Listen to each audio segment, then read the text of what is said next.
Perburuan terhadap gembong narkoba kelas kakap Freddy Pratama memasuki babak baru. Polri secara resmi keluarkan red notice setelah 9 tahun pria asal Kalimantan itu buron. Benarkah Freddy Pratama selicin itu? Sebesar apa jaringan dan kuasa seorang Freddy Pratama? Saya akan mencari jawabnya.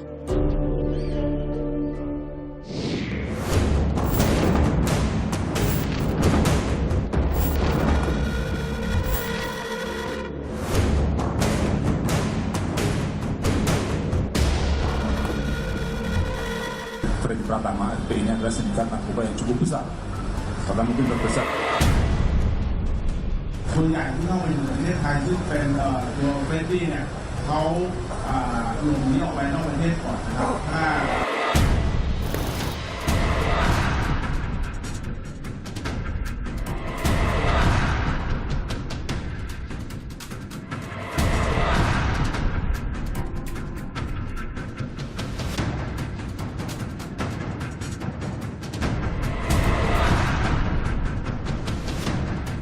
Anda sampai mengelola aset dari Freddy Pratama, itu bagaimana ceritanya? 2008-2009 saya disuruh bikin rekening. Alasannya apa? Kamu mau nggak bikin rekening ini tak buat tabunganku? Saya buatlah rekening 8 kalau nggak salah. Dengan nama Mas semua? Ya.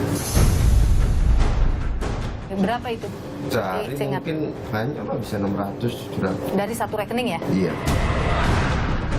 Terakhir berkomunikasi dengan Freddy kapan? Maret kalau nggak salah. Apa yang dibicarakan dengan Freddy?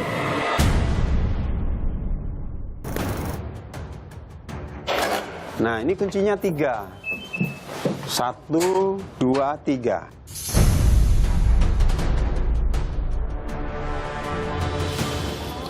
Barang dari Freddy Pratama ini dari mana, Pak? Sebagian besar dari Myanmar. Untuk kasus Freddy Pratama ini ada keterlibatan oknum anggota Polri. Iya. Ini hanya satu-satunya atau terbuka kemungkinan ada oknum lain yang terlibat? Hanya satu. Mungkin hanya satu saja. Freddy Pratama, namanya kini tersiar dalam perburuan Interpol. Gembong narkoba jaringan internasional asal Indonesia ini telah menjadi buron oleh Polda Kalimantan Selatan sejak 2014. Kala itu, polisi belum mengetahui identitas Freddy secara jelas. Nama yang tercatat dalam daftar pencarian orang adalah Miming alias Mojopahit.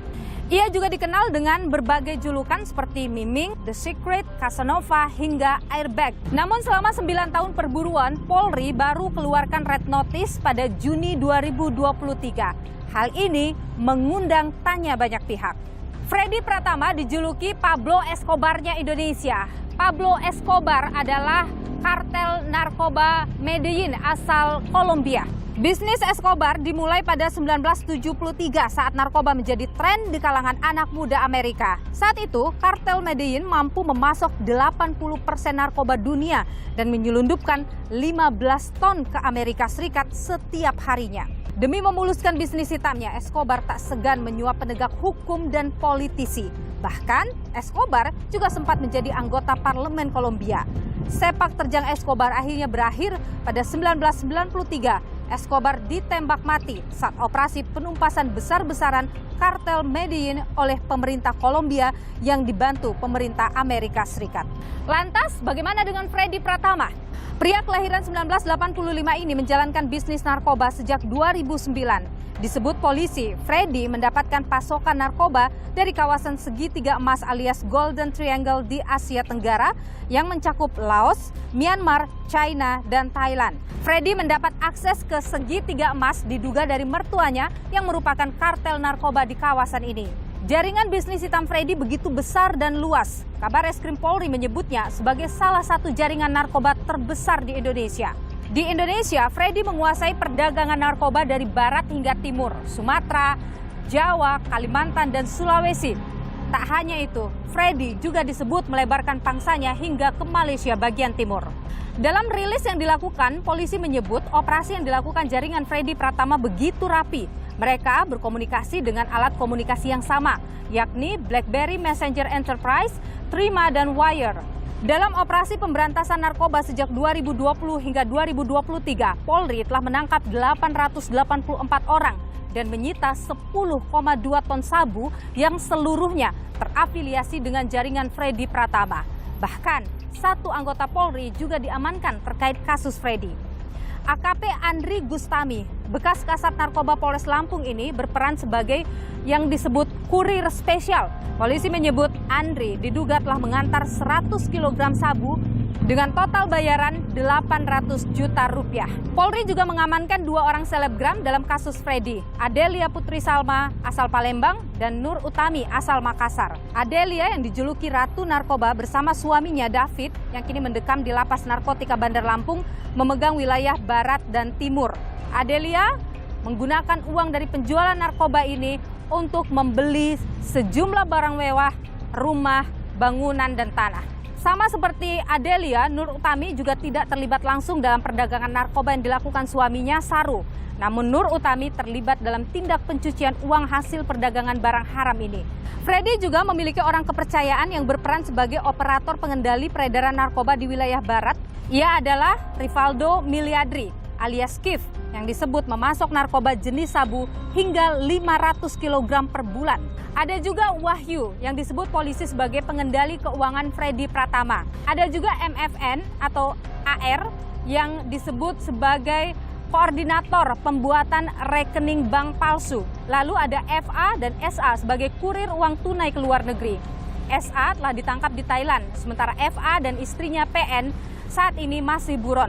Ada pula KL yang berperan sebagai koordinator pengumpul uang tunai. Lalu T, YPI, dan DS sebagai koordinator penarikan tunai. Freddy Pratama tak hanya berperan dalam peredaran narkoba, ia juga ditetapkan sebagai tersangka dalam tindak pencucian uang dari bisnis haramnya itu.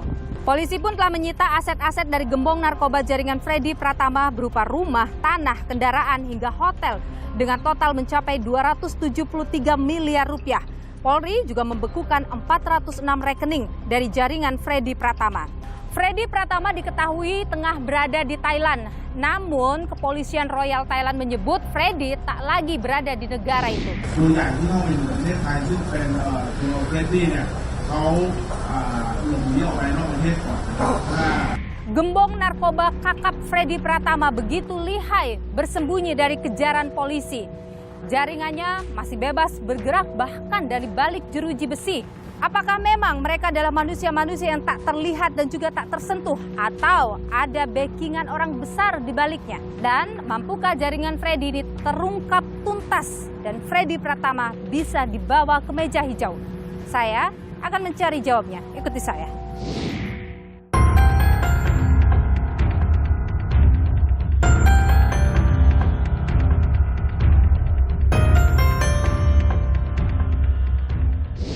Perburuan terhadap gembong narkoba Freddy Pratama sudah berlangsung selama 9 tahun, namun Polri baru mengeluarkan red notice di Juni 2023. Kenapa? Dan seberapa licin sebenarnya seorang Freddy Pratama ini? Jaringannya juga seberapa besar? Kita tanyakan hal ini pada Wakil Direktur Tindak Pidana Narkoba Barreskrim Polri, Kombes Jayadi. Kombes Pol Jayadi. Saat ini saya sudah berada di ruangannya. Pak Jayadi, apa kabar? Selamat pagi Mbak, Sehat. apa kabar? Sehat ya? Mbak Nilo sehat? Sehat selalu. Sehat, jadi Pak Jayadi, ini Ya. untuk perkembangan terbaru dari jaringan Freddy Pratama semakin besar yang ditemukan atau gimana? Yang berhasil kita ungkap memang cukup besar. Terbesar tidak?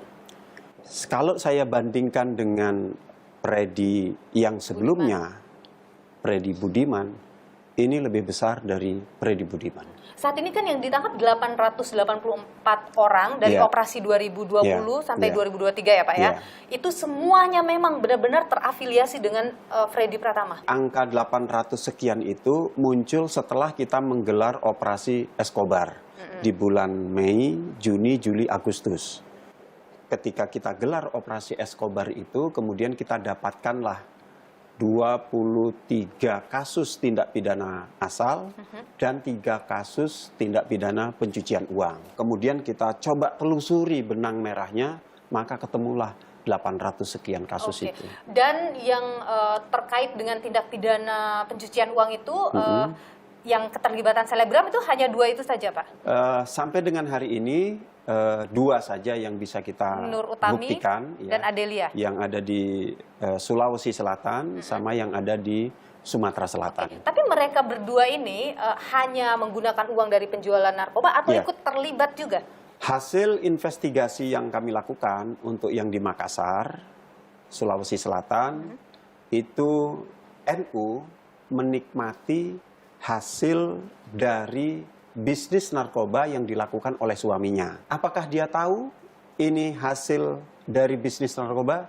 Dia tahu persis. Nah, untuk Adelia, ini dia apa? Sama dengan Nur Utami atau justru dia juga ikut terlibat dalam peredaran? Hasil penyidikan yang dilakukan oleh teman-teman di Polda Lampung, hampir mirip dengan yang NU yang di Sulawesi Selatan. Oke. Menikmati hasil dari bisnis narkoba yang dilakukan oleh suaminya. Oke, Pak, tapi kita boleh lihat tidak, Pak? Sebenarnya kalau misalnya ada barang bukti seperti itu ditaruh di mana? Ada di sini, Pak? Ada, kita punya namanya penempatan barang bukti, gudang barang bukti, Oke. khusus narkotika. Tetapi Oke. kalau jenis-jenis barang bukti yang lain, misalnya kendaraan, kemudian dalam bentuk yang lain kita tidak memiliki. Tidak ada di sini. Ada di gudang khusus. Oke, Tapi kita- yang kita miliki gudang khusus untuk penyimpanan barang bukti narkotika. Oke, kita boleh lihat ya, Pak? Boleh, Ya? iya. Boleh kita ikut.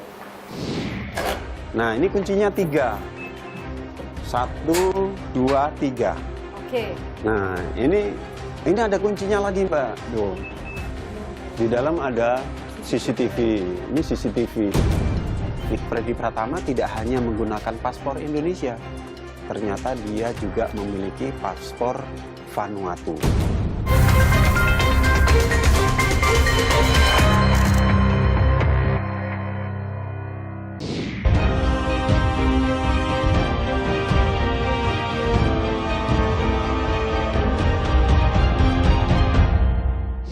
Ini ada apa? CCTV-nya 2, sehingga ketahuan siapa yang Membuka ini. membuka ini. Nah, ini kuncinya 3. 1, 2, 3. Oke. Yang Siapa megang. yang megang? Nah, Siapa yang megang kuncinya yang ini? megang 1 saya. Oke, Pak Wadir. Ya, 1 Kasubag Op. 1 ini adalah Kaurtu. Oh, ini beda-beda yang megang ini. Beda-beda. Jadi kalau nggak ada kolaborasi 3 orang tadi, Tidak mungkin Wadir, barang bukti keluar. ini nggak akan terbuka. Ini baru pintu pertama. Nah, masuk pintu kedua. Coba kamu buka.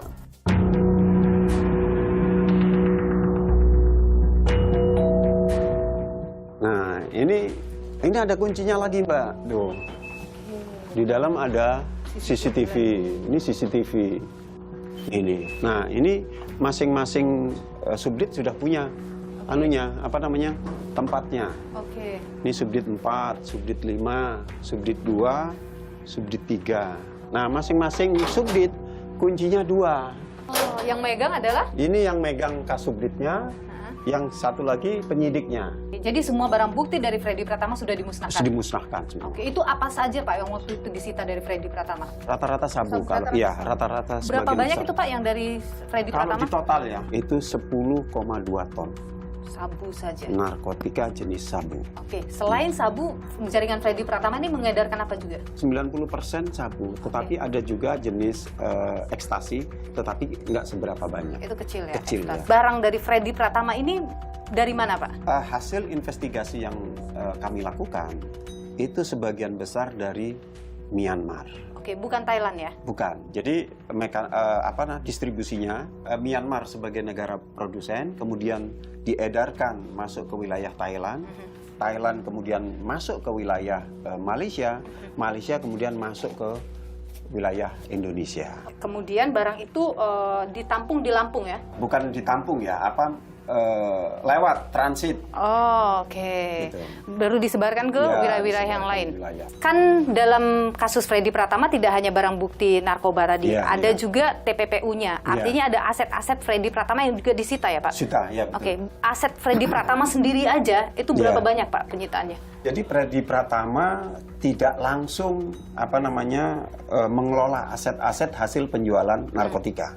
Tetapi ada jaringan-jaringan yang dia tugaskan untuk mengelola aset-aset hasil dari bisnis narkobanya. Oke, boleh lihat nggak Pak? Apa saja foto-foto mungkin ada Boleh, yang nanti dipegang? kita tunjukkan di tempat Di mana?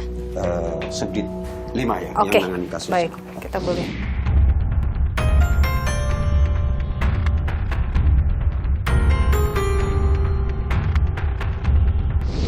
Ini ada beberapa yang bisa kami tunjukkan, aset-aset yang sudah dilakukan penyitaan terkait dengan tindak pidana pencucian uang yang dilakukan oleh Freddy Pratama dan jaringannya. Ini rumah ya? Ya, ini rumah, Ini di... tanah dan bangunan. Oke. Oh ini juga, Ya, ini Bali ya? Ini yang di Bali. Ini apartemen di Jakarta ini? Iya, ini di Jakarta. Marisa Pratama, ini nama belakangnya sama? Apa? Ini keluarganya dari Freddy Pratama. Oke. Jadi di atas namakan keluarganya. Oke. Kemudian ini di Serpong, Jakarta Iya, juga. Ini iya. Ona Yolani. Iya, ini Fani Pratama. Ini adiknya juga, ini Iya, keluarganya adiknya ya? juga, ya, keluarganya keluarganya. juga. Nah, ini juga yang ada di Bali. Ini Bali juga ya? Banyak asetnya yang kita Kabarnya ratusan aset. ada hotel juga? Ada hotel yang di Banjarmasin itu ada hotel. Oke. Kemudian di Kalimantan Tengah juga ada hotel. Freddy Pratama buron 2014 Ya. itu di Polda Kalsel ya Pak? Betul. Jadi 2014 di Polda Kalsel pun namanya bukan Freddy Pratama. Siapa waktu itu? Tapi namanya adalah Miming. Kemudian identitasnya itu kita belum tahu lengkap. Nah, salah satu syarat untuk bisa kita menerbitkan red notice kan harus ada identitas lengkap. Oke, itu yang membuat baru terbit red notice ini. Ketika operasi Escobar kita gelar, kita mendapatkan data yang konkret, meskipun dia menggunakan beberapa nama yang berbeda-beda, tetapi kita bisa pastikan bahwa nama-nama yang berbeda itu Freddy Pratama. Kemudian kita bisa telusuri. Makanya kita dapat data lengkapnya, semuanya dapat, kemudian kita terbitkan red notice. Untuk kasus Freddy Pratama ini ada keterlibatan oknum anggota Polri. Iya. Ini hanya satu-satunya atau terbuka kemungkinan ada oknum lain yang terlibat? Hasil investigasi kita hanya satu. Apa mungkin hanya satu saja, Pak? Data yang kami miliki dari pengungkapan yang sekian banyak itu hanya yang ada di Lampung saja. Tempat menyebarkan itu memang hanya di Lampung saja, Pak? Lampung dengan Jawa ini kan sebagai penghubung antara distribusi barang dari Sumatera ke Jawa. Nah, letaknya Lampung cukup sentral ketika distribusi masuk ke Lampung kemudian masuk ke wilayah Jawa. Misalnya ketika masuk kan itu ada juga pintu yang lain, ada penjagaan yang lain, itu tidak ada keterlibatan yang lain juga, hanya satu orang saja. Hanya satu. Dan Pak Kapolri tegas menyampaikan bahwa yang bersangkutan selain diproses secara pidana juga akan dilakukan pemberhentian dengan tidak hormat. 9 tahun Freddy Pratama licin, Ya. keluar dari Indonesia 2014 ya Pak ya? Ya. Tidak pernah terdeteksi masuk lagi ke Indonesia dengan nama yang lain atau paspor yang beda? Data perlintasan yang kami miliki belum kita temukan. Nama-nama yang lain juga belum kami temukan. Dan sekarang keberadaannya ada di mana? Freddy Pratama mungkin sudah terdeteksi? Posisi terakhir ketika kami berada di Thailand untuk melakukan penangkapan terhadap 3 orang tersangka, itu informasinya berada di Thailand. Dia menggunakan paspor Indonesia selama ini? Awalnya kami berpatokan dengan data yang kami miliki, yaitu paspor Indonesia. Tetapi ketika kami berada di Thailand, kemudian berkoordinasi dengan kepolisian Thailand, ternyata Freddy Pratama tidak hanya menggunakan paspor Indonesia, ternyata dia juga memiliki paspor Vanuatu. 2 kewarganegaraan? Saya tidak atau belum berani memutuskan atau menyatakan, tetapi data yang kami dapat, dia memiliki 2 paspor. Oke, kalau dia bisa punya paspor Vanuatu, artinya mungkin dia ada investasi atau ada bisnis juga di sana atau bagaimana? Ada data yang bisa didapatkan? Nah, ini perlu pendalaman, kami belum memiliki data yang cukup, sehingga kami belum berani menyimpulkan. Oke, banyak yang meminta agar proses penanganan terhadap kasus Freddy Pratama ini dilakukan secara transparan dan Anda menjamin itu ya Pak? Ya. Tipit Narkoba Barreskrim menjamin proses ini akan berjalan dengan transparan? Ya, termasuk apa yang saya sampaikan ini salah satu bentuk transparansi dalam proses penyidikan yang kami lakukan. Oke, besar peluang Freddy Pratama akan bisa dibawa. Kita tangkap dengan bantuan dari negara-negara yang sudah tergabung dalam Interpol. Kombes Pol Jayadi, Wakil Direktur Tipit Narkoba Baris Krim Polri. Terima kasih sudah Terima berbagi kasih. pandangan di Nilus. Sehat selalu. Terima Pak. kasih. Anda sampai menjadi mengelola aset dari Freddy Pratama. Itu bagaimana ceritanya, Mas Weh? Dalam proses Anda menggunakan uang, nama Anda dipakai untuk membuka rekening, pembelian aset, sebenarnya Anda pernah dikasih fee sama Freddy? Iya. Berapa banyak biasanya dikasih uang?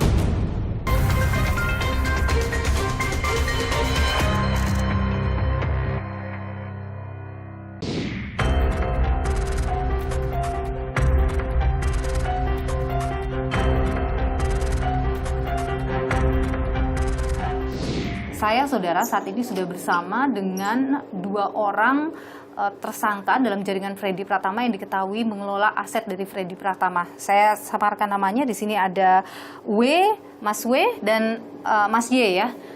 Jadi Mas W dan Mas Y ini bagaimana waktu itu bisa kenal dengan Freddy Pratama? Kebetulan saya teman sekolah dari Mas W teman sekolah Freddy. Di mana kenalnya? di Malang. Oke, jadi Mas W di Malang. Kalau Mas Y kenal Freddy di mana? Di Malang tapi duluan sih. Oke, jadi dari Mas W dulu, Mas W mengenalkan ke Y begitu ya. Setelah sekolah itu masih terus berlanjut berteman dengan Freddy.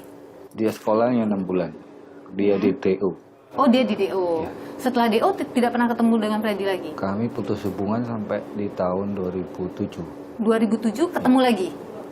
Ya, Ketemu di Malang. di Malang. Oke, apa waktu itu pertemuannya soal apa dengan Freddy? Turnamen biliar. Turnamen biliar. Oh, turnamen biliar. Anda sampai menjadi mengelola aset dari Freddy Pratama. Itu bagaimana ceritanya, Mas W? Kan di 2007 ketemu, di 2009-an tuh, 2008-2009 kami saya disuruh bikin rekening. Oke, alasannya apa? Ya itu yang, kamu mau nggak bikin rekening ini tak buat tabunganku, makanya saya mau. Saya buatlah rekening 8 kalau nggak salah. 8. Diminta oleh Freddy membuat 8 rekening dengan nama Mas semua. Iya. Oke. Tidak Makanya nanya saya- waktu itu, kok banyak banget bikin buat tabungan sampai 8 rekening? Maaf Mbak ya, saya nggak terlalu kepo. Intinya kamu ngomong buat tabungan ya saya turutin. Nggak nanya juga kenapa nggak bikin sendiri misalnya? Enggak. Ada uang masuk bulanan, harian, atau seperti apa ke rekening Kalau Masnya? untuk masuknya kami nggak tahu Mbak ya, tiba-tiba ada gitu aja. Mm-mm. Cuman sesekali mungkin disuruh ngecek lewat ATM. Coba kamu lihat di ATM, ada uang masuk. Oke. Berapa waktu itu awal-awal masuk uang di ATM? Kalau yang saya tahu kadang 200 gitu. 200 apa? Juta. 8 rekening, rata-rata uangnya ratusan juta masing-masing rekening itu. Kalau yang saya tahu yang di salah satu bank aja. Yang lainnya Anda nggak pegang? Saya yang megang, cuman saya nggak pernah disuruh ngeliat. Anda disuruh gunakan atau bagaimana? Enggak. Jadi Dia sistemnya? diem. Dia yang pakai karena kan internet banking segala macamnya dia yang megang. Anda pegang ATM-nya, Dan Freddy aku. Pratama yang pegang Internet banking. internet banking-nya. Jadi Freddy Pratama bebas bertransaksi meskipun Anda nggak tahu. Oke. Kalau Mas, apa yang ditugaskan? Hampir sama sih, cuma tapi saya kebanyakan tarik tunai. Oke. Berapa banyak rekening yang Mas buka? 3 sih awalnya. 3. Itu tahun berapa tuh? 2013-2014. Uang yang masuk ketika itu besar juga di 3 rekening itu. Mungkin lebih besar aku daripada Siwa. Oke, berapa itu? Yang Sehari saya ingat. mungkin banyak mah bisa 600, 700. Oke, dari satu rekening ya? Iya. Jadi kalau ada 3 rekening miliaran masuk dalam Oh, kadang gantian maksudnya. masuk rekening ini, Iya. gantian lagi rekening ini, mungkin seperti itu. Iya. Oke, Darik diserahkan ke siapa? Kalau nggak diserahkan sih kebanyakan disuruh simpen dulu. Jadi uang cash ini Iya. simpen di rumah. Kadang nanti kalau seminggu beli cari aset mas di sana. Disuruh beli aset. Iya. Apa aja yang Mas beli? Tanah sama ruko. Berapa banyak tuh di sana? 2 aja. 2. Tanah luas berapa? Luas 100 tuh, tanah 853. Oke, di Malang ya. Iya. Ruko itu dipakai oleh Freddy atau bagaimana? Enggak, jadi biarkan aja. Tanah juga? Sama. Tidak pernah dikunjungi sama Freddy juga? Jadi ruko itu kosong, tanah itu Iya. kosong? Oke, Mas tidak menempati rukonya? Akhir-akhir ini aja kembali tak bikin usaha. Oke, itu izin ke Freddy untuk... Iya. Anda curiga tidak dengan uang yang sebesar itu misalnya? Curiga banget sih enggak. Sempet tanya tapi yang enggak terlalu kepo juga. Tanya. Cuma bilangnya kan uang judi bola, sudah jadi. Oh, jadi alasan Freddy ke Anda itu adalah uang judi bola Iya. yang masuk ke Anda. Dia tidak pernah menyebut soal bisnis ini. Oke. Dan Anda juga tidak pernah menanyakan itu. Enggak, tanya sekali itu aja bilang judi bola ya sudah. Kalau Mas, Anda curiga uang itu dari bisnis itu? Kalau curiga salah pasti ada lah Mbak. Cuman untuk nanya saya nggak punya hak lah untuk nanya itu. Tapi itu kan rekening Anda ya, maksudnya atas nama Anda harus sangat berhati-hati, apalagi transaksinya besar waktu itu. Enggak. Sebenarnya mau nggak mau Mbak nolongin, cuman dia saya balik ya Mbak ya, dia baik ke keluarga saya, ke teman-teman saya. Baiknya seperti apa misalnya? Totalitas Mbak, mama kayak di hari raya tuh selalu ngasih. Terus kalau mau saya bilang ada teman saya yang sakit, dia mau bantu. Oke. Nah dari situlah saya nggak bisa nolak untuk Dimintai tolong tuh. iya bukan? bikin rekening. Terakhir berkomunikasi dengan Freddy kapan? Maret kalau nggak salah. Maret tahun ya. ini. Apa yang dibicarakan dengan Freddy waktu itu? Dia udah ngirim ATM, tapi mau diminta balik gitu loh. Maksudnya Jadi gimana? setelah dikirim sama orang suruhannya, saya suruh ngirim balik ke orang yang mau dituju sama si Freddy. Oh, jadi Cuman belum sempat, saya keduluan ketangkap. Oh, jadi Freddy mengirim ATM ke Anda, yang ATM itu harusnya dikirim ke orang lain. Jadi sampai di Anda, transit di Anda begitu ya, Iya. terus dikirim lagi ke orang lain gitu ya. Selain buka rekening yang banyak itu ada beli aset juga? Apa aja aset ini? Ruko. Ruko. Ada berapa ruko? Kalau di Malang satu, Satu. Di mana lagi? di Kalimantan Atas nama Mas juga? Berapa di Kalimantan? 4. 4 di Kalimantan. Terus di mana lagi? Udah, Hanya itu saja. Selain ruko ada tanah, rumah? nggak ada. Nggak ada. Setahu saya ruko. Dalam proses Anda menggunakan uang nama Anda dipakai untuk membuka rekening, pembelian aset sebagainya, Anda pernah dikasih fee sama Freddy? Iya. Berapa banyak biasanya dikasih uang? Variatif Mbak, tergantung mood hatinya lah. Kalau pas nyuruhnya dia lagi enak hati ya banyak, bisa sampai 5 juta, 8 juta. Oke. Kalau pas nggak mood ya kadang cuma 2 juta, 1 juta. Itu dikasihnya sistemnya apa? Per bulan atau gimana? Kalau yang bulanan lain Mbak, kami dikasih ada yang 3 juta, ada yang 5 juta. Oke, kalau Mas berapa? Saya 5 juta. 5 juta, itu semacam kayak gaji Iya. per bulan. Kalau Mas? Yang pasti nggak besar ya belum. Berapa? Paling besar 2,5. Cuma tiap minggu pasti ada dikasih. Itu sebagai uang apa disebut Freddy kalau dikasih?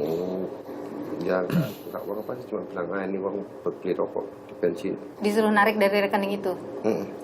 Setelah kasus ini ramai, pernah berkomunikasi dengan Freddy? Enggak. Nggak pernah lagi. Anda tahu dia menikah di Thailand, istrinya orang Thailand? Nggak pernah nanya Mbak. Oke, Anda juga tidak tahu di mana keberadaan Freddy? Nggak tahu. Nggak tahu Mbak. Selama berkomunikasi setahun terakhir, nggak pernah dia Kalau cerita dia di setahun mana? Nggak pernah. Tapi Freddy pernah nggak datang setelah 2014, pernah nggak datang lagi ke Malang? Nggak pernah. Nggak pernah. Jadi terakhir 2011 itu. Kalau Mas tahun berapa ketemu? 2013. 12. Setelah itu nggak pernah lagi ketemu ya? Itu pun nggak ketemu Mbak. Dia cuma via chat. Gitu. Oh, oke. Dan via telepon aja semuanya. Itu telepon biasa atau lewat BlackBerry Messenger? Nah itu. Di Pakai BlackBerry Messenger itu ya? Masih dengan itu ya? Oke. Mas W, Mas Y, terima kasih sudah berbagi informasi di Niluh. Sehat selalu. Terima kasih Mbak. Freddy Pratama yang 9 tahun dikejar tidak ketemu-ketemu sampai sekarang bahkan ya, sudah sekarang akhirnya red notice sudah dikeluarkan. Mungkinkah ia kabur begitu saja sendiri atau dia juga melibatkan atau menyuap oknum-oknum tertentu untuk bisa kabur dan tidak terdeteksi?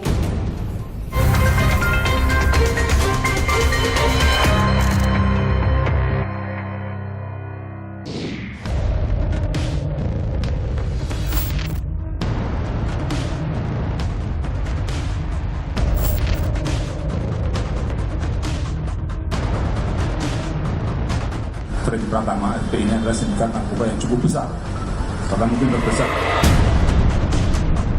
Yang namanya narkoba harus betul-betul dilakukan pemberantasan.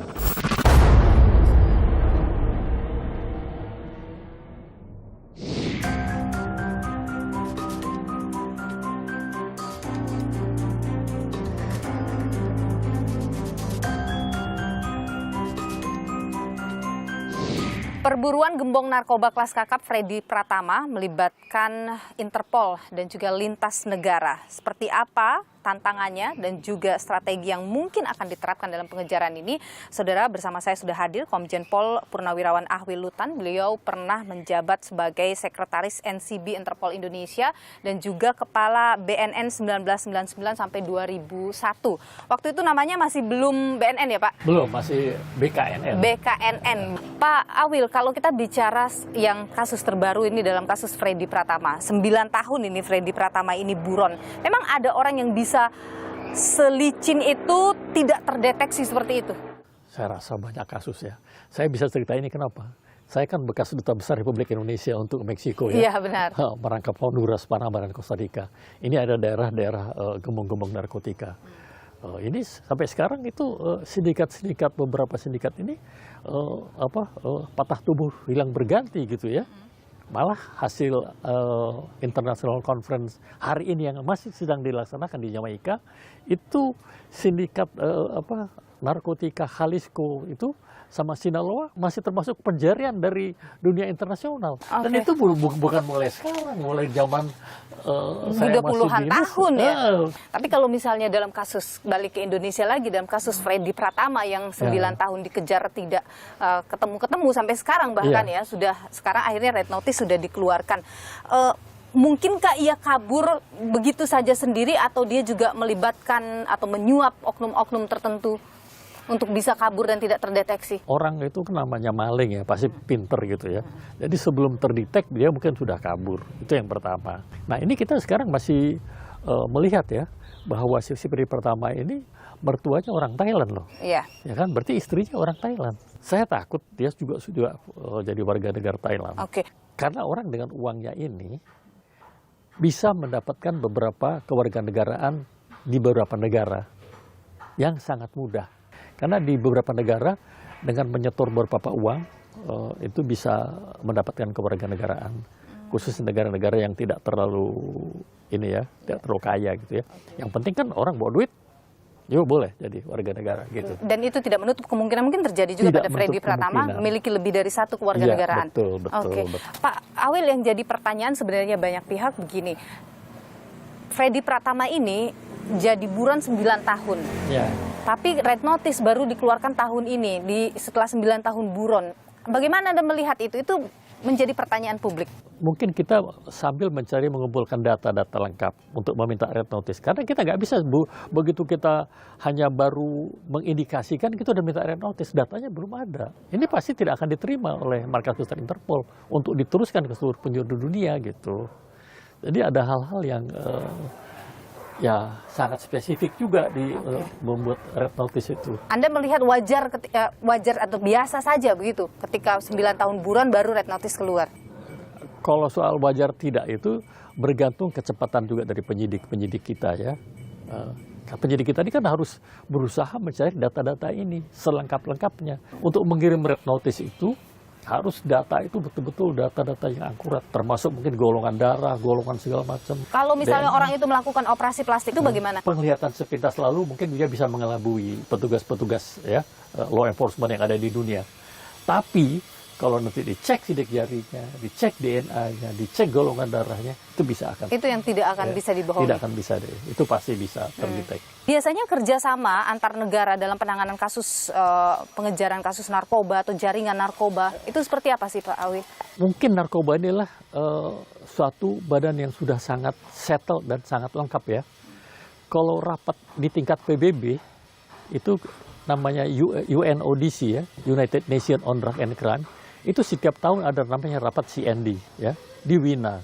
Itu markas besarnya UNODC. Untuk tingkat Asia, kalau polisi kita punya ASEANAPOL ya.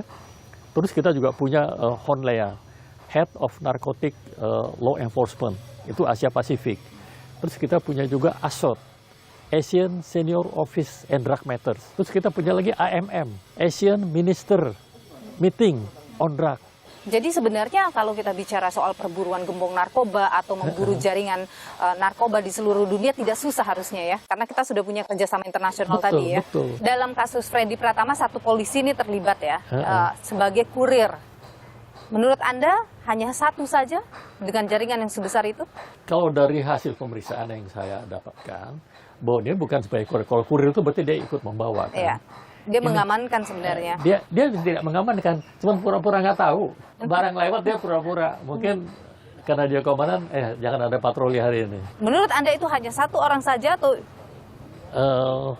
Saya rasa karena dia komandan, mungkin kalau perintah semua takut ya. Mungkin yang terdetek bersatu orang. Anda sendiri bagaimana optimisme Anda terhadap penyelesaian kasus Freddy Pratama dan pengejarannya, menyelesaikan juga semua jaringannya? Kalau saya sangat optimis ya. Dengan peralatan-peralatan yang kita punyai, kemampuan-kemampuan anggota-anggota kita yang sekarang semua cukup mumpuni.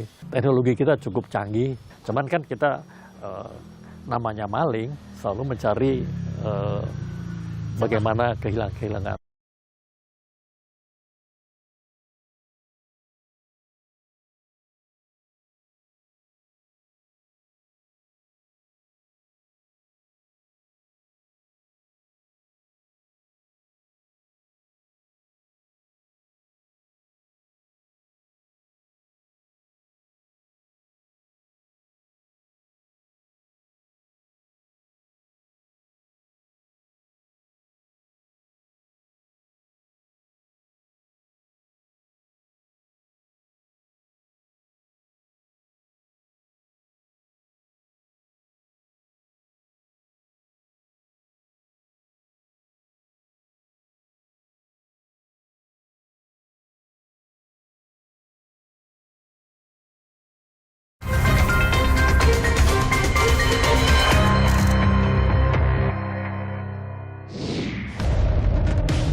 Freddy Pratama FPI ini adalah sindikat narkoba yang cukup besar, bahkan mungkin terbesar.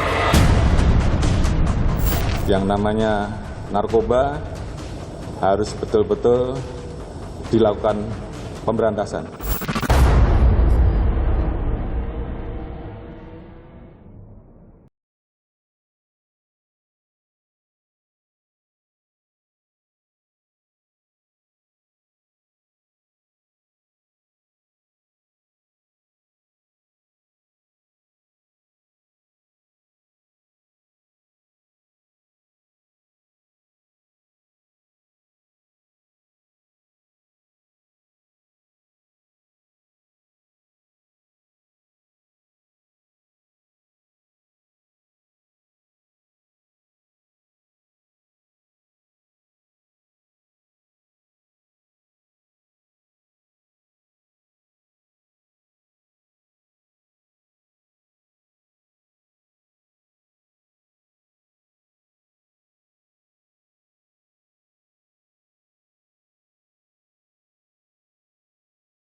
Lalu ada Mary Kafranola alias Ola.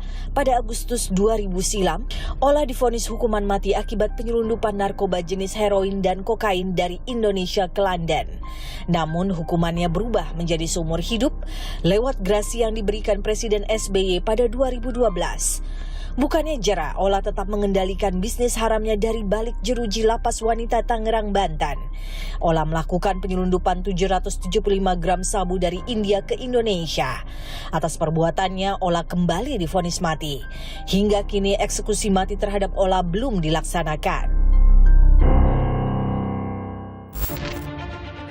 Indonesia, ladang empuk peredaran narkoba. Letak geografis Indonesia yang strategis, pangsa pasar yang besar, dan ketidaktegasan aparat penegak hukum dinilai ikut andil dalam maraknya peredaran barang haram ini. Tak heran masih ditemukan aparat yang terjerat penyalahgunaan narkoba. Mantan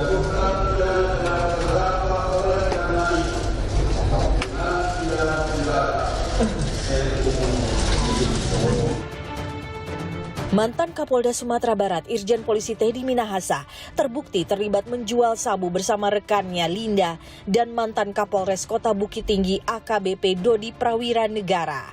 Teddy divonis hukuman penjara seumur hidup. Penjara seumur hidup, tidak lama dipecat dari dinas militer.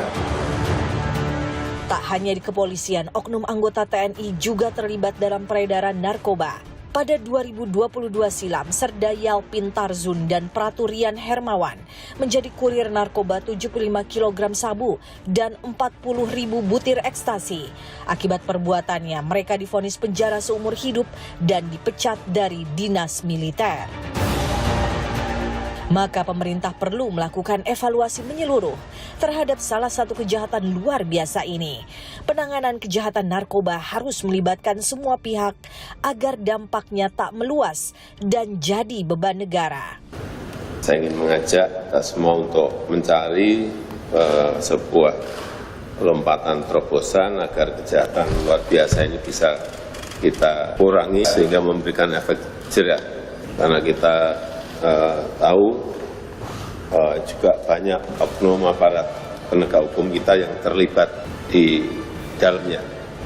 Ini menjadi catatan dan tindakan tegas harus diberikan kepada mereka. Penyalahgunaan narkoba mempunyai dampak luas, tak hanya merusak tubuh tapi juga mental penerus bangsa. Jangan sampai hilang generasi potensial akibat negara tak serius memberantasnya. Semua harus ikut andil, termasuk masyarakat, untuk katakan tidak pada narkoba.